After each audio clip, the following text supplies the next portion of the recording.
പിതാവിൻ്റെയും പുത്രൻ്റെയും പരിശുദ്ധാത്മാവിൻ്റെയും നാമത്തിൽ ആമേൻ. ഇന്ന് ഞാൻ ഒരു വാർത്ത കാണുവാൻ ഇടയായി. തലക്കെട്ട് ഇങ്ങനെയായിരുന്നു: 3 വർഷം ഒരു മനുഷ്യനെ മാറ്റിയത്. തൃശൂർ KSRTC ബസ് സ്റ്റാൻഡിന് സമീപം വഴിയോരത്ത് എല്ലും തോലുമായി കിടന്നിരുന്ന അജ്ഞാതനെ ഏറ്റെടുത്ത് മുടിയും താടിയും നീക്കി കുളിപ്പിച്ച് ഭക്ഷണം നൽകിയ ശേഷം മുരുകൻ തെരുവോരം എന്ന സാമൂഹിക പ്രവർത്തകൻ അദ്ദേഹത്തോട് ചോദിച്ചു, നിങ്ങൾ ആരാണ്?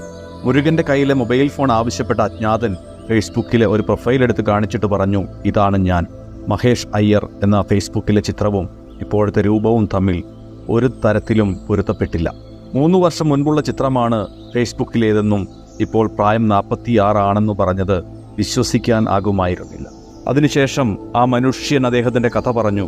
എറണാകുളത്തു നിന്ന് BCom പാസ്സായതിനു ശേഷം മുംബൈയിലെ ഒരു കമ്പനിയിൽ ജനറൽ മാനേജറായി ജോലിയെടുക്കുകയായിരുന്നു. ഏകദേശം 60,000 രൂപ ശമ്പളമുണ്ടായിരുന്നു. അദ്ദേഹം വിവാഹമൊന്നും കഴിച്ചിരുന്നില്ല. കൊറോണ വന്നു കഴിഞ്ഞപ്പോൾ അദ്ദേഹത്തിൻ്റെ ജോലി നഷ്ടമായി. അദ്ദേഹം നാട്ടിലെത്തി അമ്മയോടൊപ്പം താമസം ആരംഭിച്ചു. 1 വർഷം മുമ്പ് അമ്മ മരിച്ചു കഴിഞ്ഞപ്പോൾ ഒറ്റപ്പെടൽ താങ്ങാനാകാതെ അദ്ദേഹം വീണ്ടും വണ്ടി കയറി തൃശ്ശൂരെത്തി. തൃശ്ശൂര് ഓട്ടോറിക്ഷ ഓടിച്ചൊക്കെ ജീവിതം തള്ളി നീക്കി. എന്നാൽ ഓട്ടോറിക്ഷയുടെ വാടകയും ജീവിത ചെലവും കൂട്ടിമുട്ടിക്കുവാനാകാതെ വന്നപ്പോൾ അദ്ദേഹം വാടക വീടൊഴിഞ്ഞ് കടത്തിണ്ണയിലേക്ക് താമസം മാറ്റി. ആളുകൾ കൊടുക്കുന്ന ഭക്ഷണമൊക്കെ കഴിച്ച് അദ്ദേഹം തൻ്റെ ഓരോ ദിനവും തള്ളി നീക്കി. പലവിധ രോഗങ്ങൾ അദ്ദേഹത്തെ അലട്ടി തളർച്ച ബാധിച്ചു. ഇന്ന് എല്ലും തോലുമായി അദ്ദേഹം ആയിരിക്കുകയാണ്. സാമൂഹിക പ്രവർത്തകർ അദ്ദേഹത്തെ ഏറ്റെടുത്തു. പ്രിയമുള്ള സഹോദരങ്ങളെ, 3 വർഷം കൊണ്ട് 46 വയസ്സുള്ള ഒരു മനുഷ്യന് വന്ന മാറ്റമാണ് ഇത്. ഒറ്റപ്പെടലിൻ്റെ വേദന, സാമ്പത്തിക ബുദ്ധിമുട്ടുകൾ, ഇതെല്ലാം ഒരു മനുഷ്യനെ അലട്ടി. ആരും തിരിഞ്ഞു നോക്കാൻ ഇല്ലാത്ത ഒരവസ്ഥ. നമുക്ക് പലപ്പോഴും സമ്പത്തുണ്ടാകും, വലിയ വീടുകളുണ്ടാകും, എന്നാൽ ബന്ധങ്ങളുടെ കാര്യത്തിൽ പലപ്പോഴും നമ്മൾ ദരിദ്രരായിരിക്കും. ഒറ്റപ്പെടലിൻ്റെ വേദനയാണ് ഏറ്റവും വലിയ വേദന. ആരോടും സംസാരിക്കുവാൻ കഴിയാതെ, തൻ്റെ വേദനയും സന്തോഷവും പങ്കുവയ്ക്കുവാൻ കഴിയാതെ ജീവിക്കുന്ന ഒരു അവസ്ഥ വർണ്ണിക്കാൻ ആകാത്തതാണ്.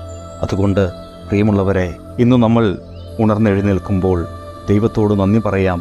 എന്നെ കേൾക്കുവാൻ, എന്നെ മനസ്സിലാക്കുവാൻ എൻ്റെ ചുറ്റും ആളുകളെ നൽകിയതിന്, എനിക്ക് സ്നേഹിക്കുവാൻ, എനിക്ക് സംസാരിക്കുവാൻ എൻ്റെ ചുറ്റും ആളുകളുള്ളതിന്.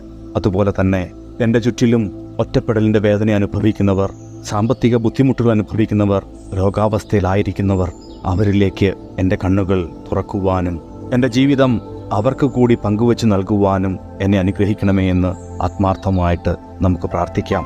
നമ്മൾ പങ്കുവച്ച് നൽകുന്ന ഓരോ നിമിഷവും നമുക്ക് പല ഇരട്ടിയായി തിരിച്ചു കിട്ടും.